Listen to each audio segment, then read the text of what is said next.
j'espère que vous allez bien. Alors, on se retrouve pour le jour 4 de notre série Rééquilibrage alimentaire à l'africaine. Et comme toujours, je commence par une infusion pour réveiller mon corps tout doucement.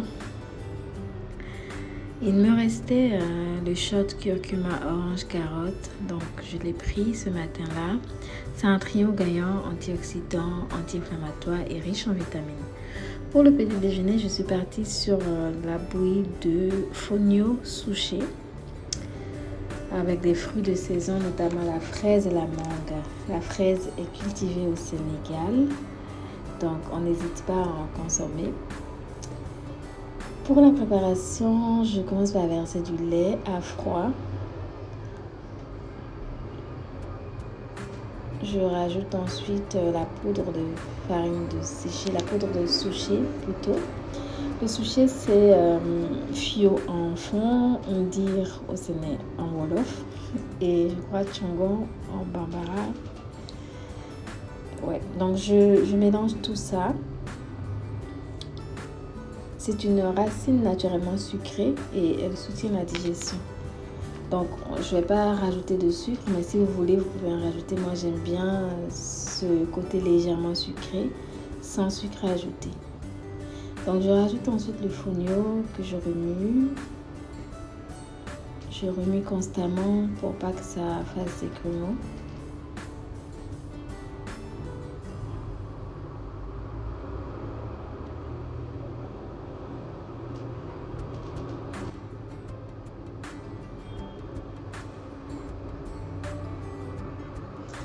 Donc, on le met sur le feu, on remue.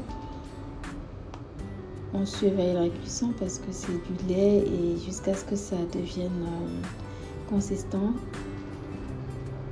Là, je rajoute encore un peu d'eau. Si vous voulez, vous pouvez rajouter du lait encore pour laisser bien cuire le fonio. Il faut que le fonio soit tendre à la fin de la cuisson.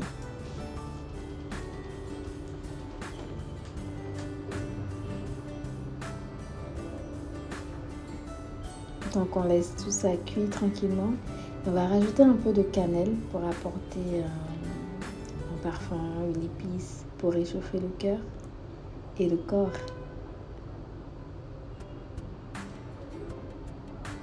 Donc, on touille tout ça, on amalgame tout ça. Et on laisse cuire encore quelques minutes et puis c'est prêt. Là, je vais servir avec des raisins, de la fraise et de la mangue.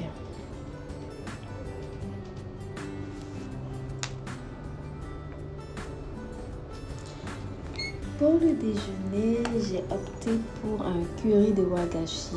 Le wagashi, comme vous le savez, c'est un fromage béninois à base de lait caillé. Ici, il est mijoté dans une sauce coco et épices douces. C'est une belle source de protéines et de calcium avec toute la richesse de l'Afrique de l'Ouest dans l'assiette. Donc là, on a les dés de wagashi,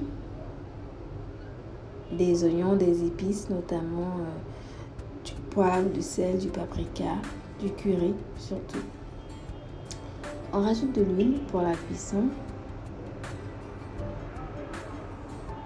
Ensuite, les oignons, bien évidemment. Je pense que vous commencez à comprendre le début de tout ça. Généralement, c'est l'huile et puis l'oignon. On va ensuite rajouter les dés de wagashi qu'on va venir un peu légèrement faire griller légèrement.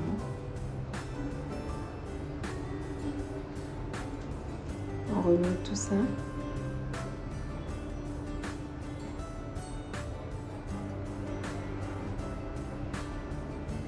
Et on rajoute les épices. Donc on a du poivre, de l'ail, du paprika, du curry, du sel et puis de la poudre de crevettes.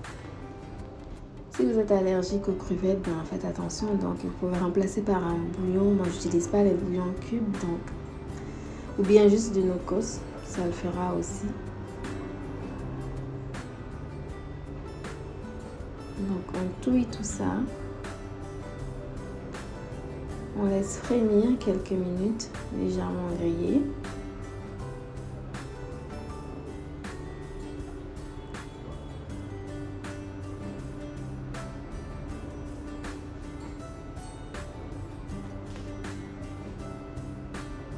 On va ensuite rajouter la tomate. Je prends soin de rincer un peu le bol pour rajouter de l'eau par derrière.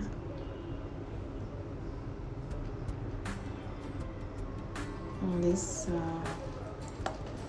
cuire tranquillement après avoir remué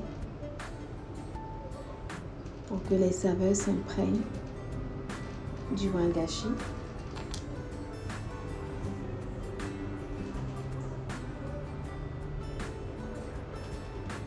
Donc on couvre tout ça, on laisse mijoter quelques minutes. Au bout de 15 minutes environ, notre purée commence à prendre forme et on va maintenant rajouter du lait de coco qui va venir adoucir tout ça et apporter un goût légèrement fruité.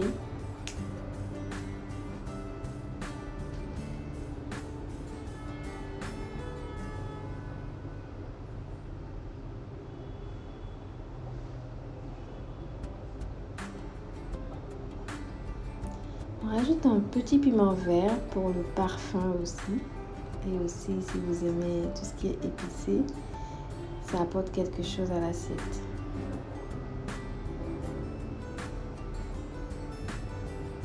Donc, on va couvrir et laisser mijoter encore quelques minutes.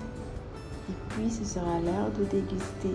Donc, voilà l'odeur qui envahit la cuisine. Je vous dis pas, ce parfum, le piment vert qui donne tout son parfum à la sauce, le crémeux de la sauce, le moelleux du wangashi, c'est... Oh là là, je vous dis pas ce qui se passe là, mais il faut vraiment essayer pour comprendre. Ça sent bon, ça donne envie, ça pétille et c'est bon pour le corps et c'est local.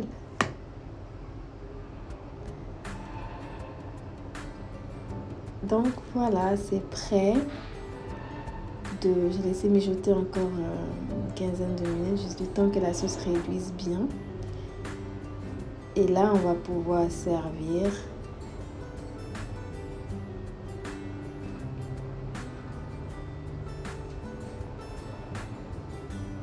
Et déguster. Et voilà notre sauce qui est prête.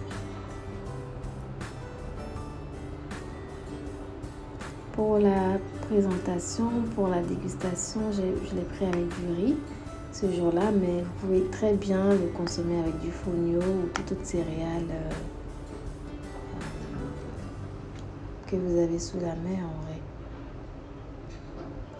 Et voilà pour le déjeuner.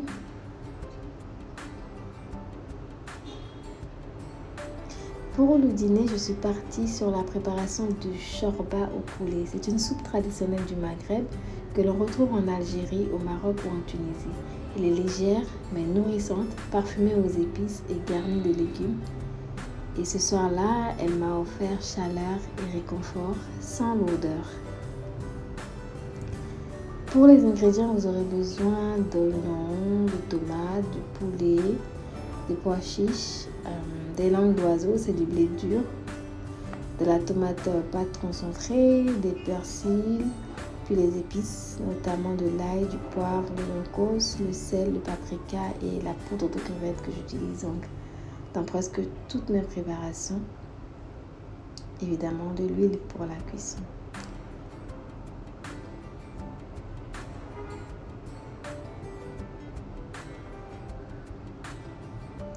Pour la préparation, on commence par l'huile. Cette fois-ci, on remet les poulets d'abord et pas l'oignon. On va faire frire légèrement le poulet. L'idée, c'est un peu de lui faire dégager un peu les sucres.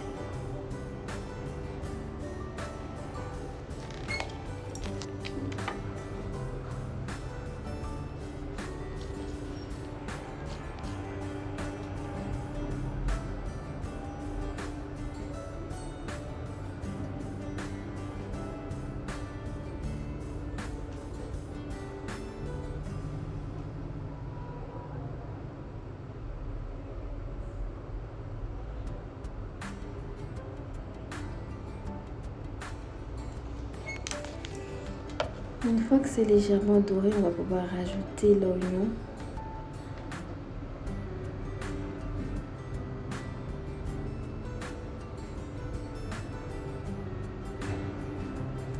ensuite le persil, puis les épices, donc paprika, poivre, ail, nocos, sel et crevettes séchées. On mélange tout ça.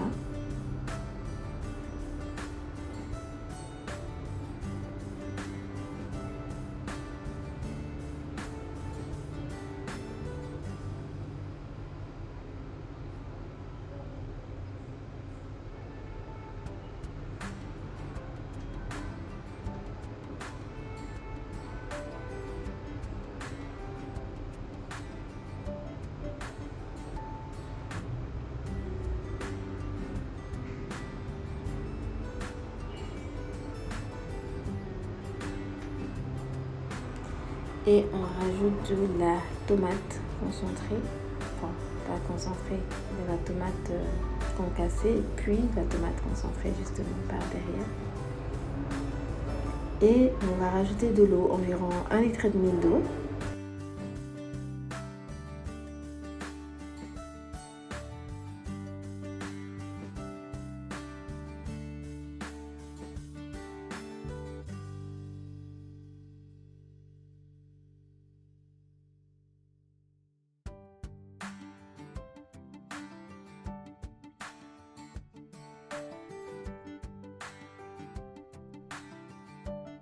On va rajouter ensuite les pois chiches qui vont apporter une source de protéines végétales.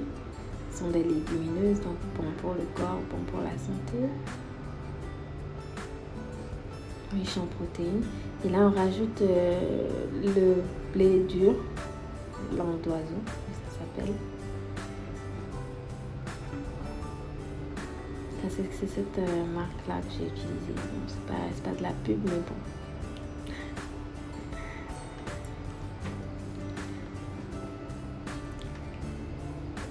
Donc voilà, on touille tout ça et on va couvrir, on va laisser mijoter minimum 1 heure de temps, le temps que la magie opère.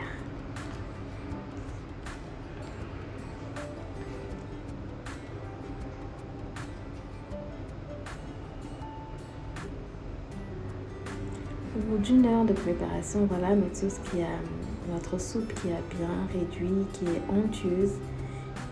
Et franchement, c'était un pur régal. Alors, voilà un peu ce que j'ai mangé sur cette journée.